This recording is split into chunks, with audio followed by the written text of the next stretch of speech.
नमस्कार, मैं doctor Nishant कनौलिया Shekhar hospital और हिंद मेडिकल कॉलेज में कार्यरत हूँ। मेरा एक्सपीरियंस करीब 15 से 16 साल का है। शेखर हॉस्पिटल लखनऊ में और हिंद हॉस्पिटल सीतापुर में है। And Doctor, what lifestyle modification can help manage or alleviate the symptoms of thrombocytopenia?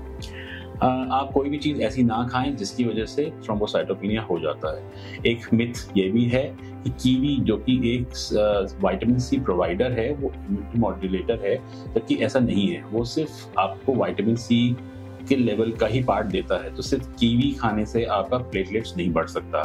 आपको और भी होम रेमेडीज दी जाती हैं जिसमें कहा जाता है कि इन सब चीज़ों से आपका इम्यूनिटी मॉड्यूलेट हो जाएगी, जबकि ऐसी नहीं होती है।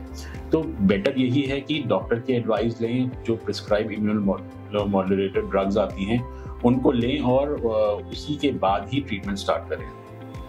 And Doctor, what are some common myths and facts about thrombocytopenia?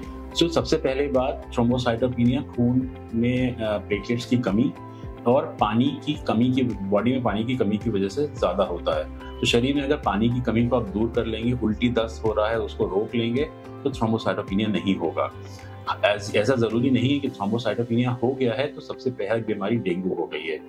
Dengue का अपना टेस्ट है डेंगू सेरोलॉजी, मलेरिया का अपना टेस्ट है मलेरिया एंटीजन, टाइफाइड का अपना टेस्ट है विडाल। ये सारे टेस्ट आप कराइए। अगर इसमें कुछ पॉजिटिव आता है तब उसका रिलेशन में माना जा सकता है कि थ्रोम्बोसाइटोपिनिया का कॉज क्या है।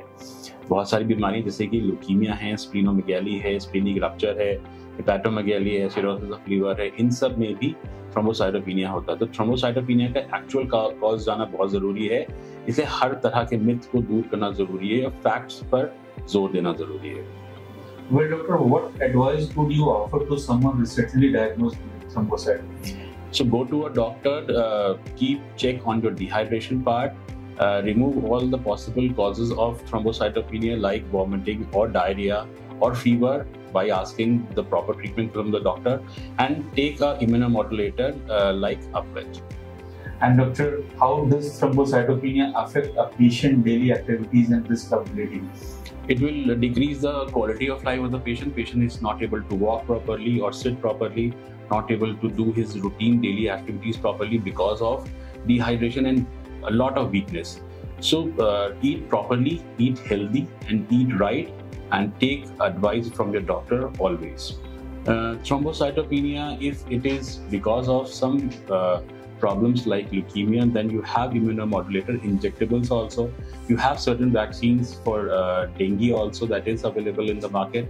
You should take the proper advice from the doctor, eat properly, and have a good hygiene maintenance with betterment of your dehydration. So eat well and drink well.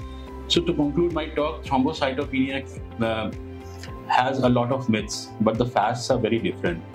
So I want to say to all of you that किसी भी बात पे तुरंत विश्वास ना करें जब तक कि डॉक्टर उसको जस्टिफाई या वेरीफाई नहीं कर देता। थ्रोम्बोसाइटोपिनिया होने के बहुत सारे कारण हैं, अलग अलग बीमारियों में अलग अलग हैं। अगर आपका खाना पीना ठीक है, पानी मेंटेन्ड है और बीमारियों से आप दूर हैं, तो थ्रोम्बोसाइटोपिनिया आपको नहीं होगा। हमेशा थ्रोम्बोसाइटोपिनिया के लिए एक बीमारी को जिम्मेदार ठहराना ठीक नहीं है। Thank you.